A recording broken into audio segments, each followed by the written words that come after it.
Okay, hi everyone, welcome to part 2.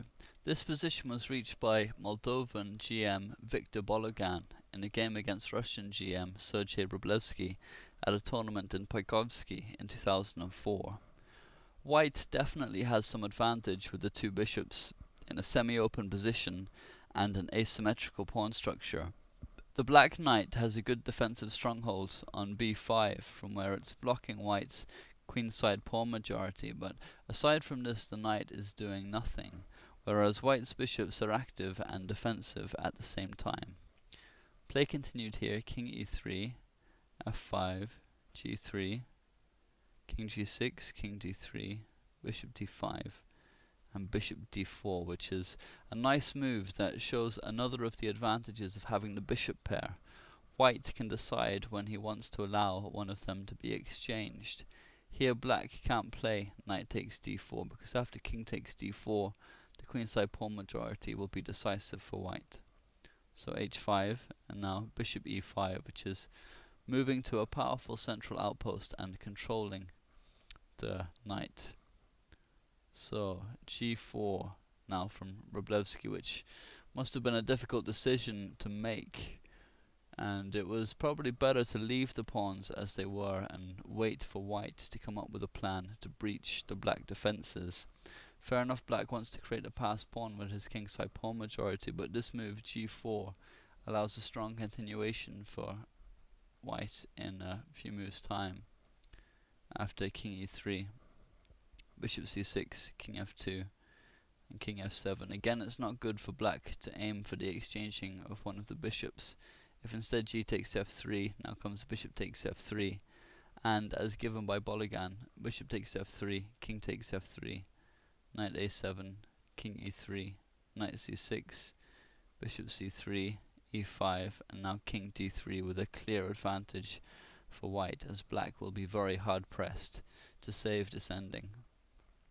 So king f7 and now h4, which is a great move from Bologan that brings into question the soundness of Rublevsky's earlier g4. Black is now faced with an unpleasant choice. He can leave the white pawn on h4, he can take en passant, take on f3, or stay put, but none of these options are attractive. Taking on f3 brings us to a similar position to the variation we just looked at, with the dark square bishop being better than the knight and the asymmetrical pawn structure definitely favouring white.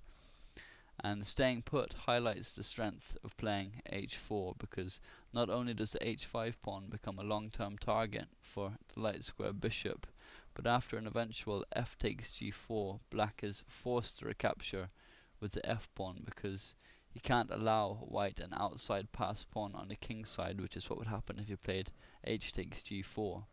But taking with the f pawn significantly improves the active options of white's two bishops as the position is opened up.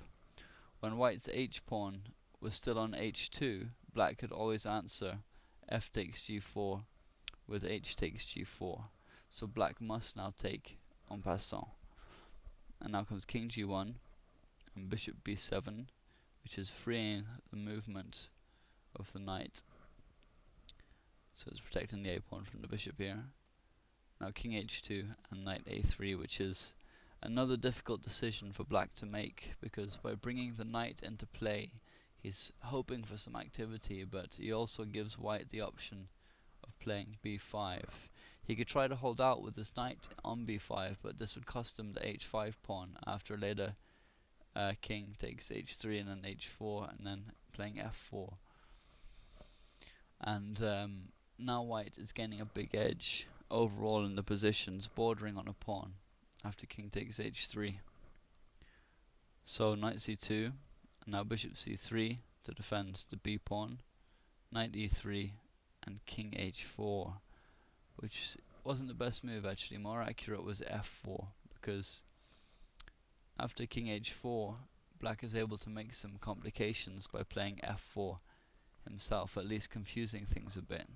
And also Rublevsky is striving to find safe squares for his knight, which is a common problem for the defender in such a position.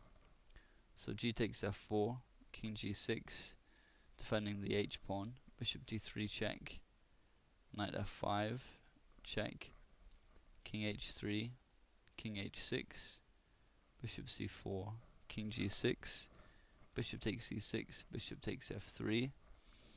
So white's a pawn up, and now he has a decisive continuation.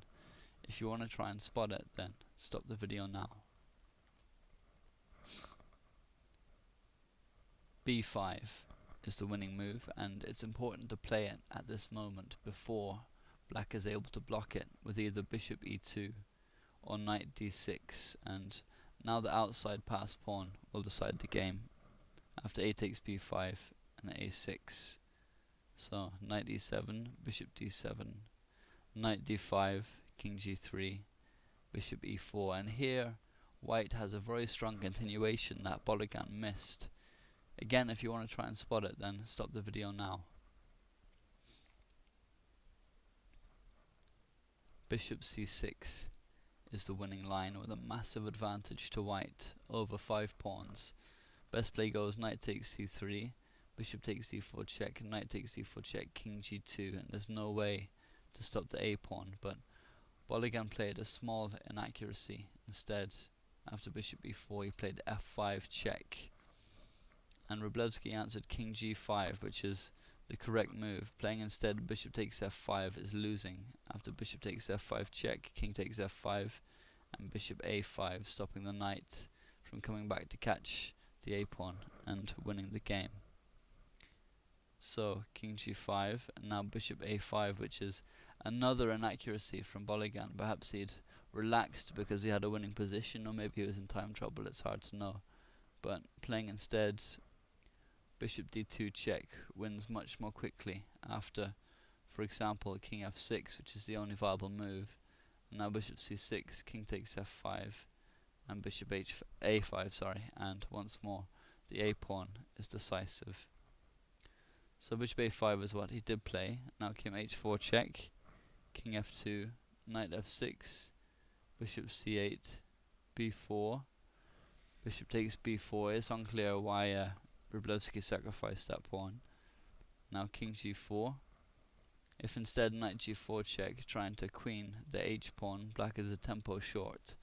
After king g1, h3, and bishop e7 check, king h5, and now bishop d6, stopping h2 check, and h1 queen. So bishop d3, and now bishop b7, which forces bishop takes a6 if black wants to stop white from queening. But now of course bishop takes a6, king g5, bishop d3, and white wins. So king g4 is better. Now bishop b7, h3, bishop takes c4, knight takes c4 check, king g1, king g3, and bishop e1 check, which is the only saving move for white, and a very effective one. Wroblewski now had to resign, as he has no way to stop the a pawn, and now no counterplay either. So it's a very nice example of the power of the bishop pair in the endgame from Bologan. The most instructive element was their long range ability and their ability to perform many jobs at once, which are generally the two things that make them better than the knights. In the next installment we'll look at some situations when the knights are better. So I hope you enjoyed this video. Please leave any comments or thoughts. Thanks very much.